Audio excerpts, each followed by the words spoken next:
So what factors are used by ideal weight feeding to calculate each individual cow's feeding? First of all, it is the average milk production, and we work with average production and a daily production. So that will be determined by your system. Some systems work on a 7-day average, some systems work on a 10-day average, but we'll use the average milk production of your system. In the same way, we use the average body weight, not the daily body weight, for the same reason.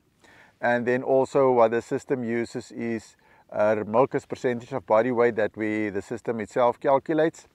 Then it also uses the cow's days in milk. So is she still in a lead feeding period, or is she past the lead feeding period?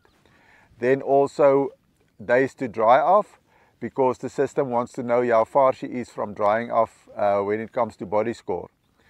Then we set body score targets as she goes through lactation. So when a cow is under her body score target, the system will automatically feed her more to help her get back on her target. And if she gets back on the target, the system will automatically take away the extra food and put her back on the normal feed level.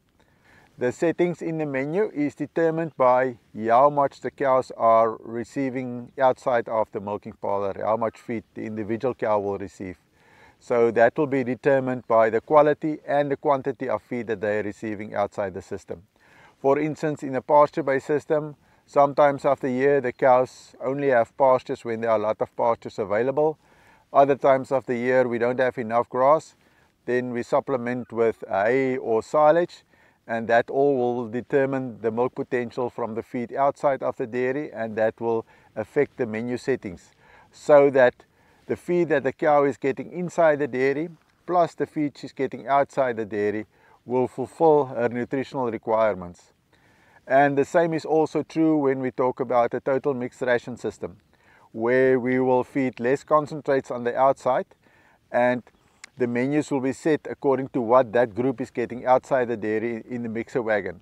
So the same, that each cow, what she's getting in the dairy plus what she's getting outside the dairy, will fulfill all her nutritional requirements.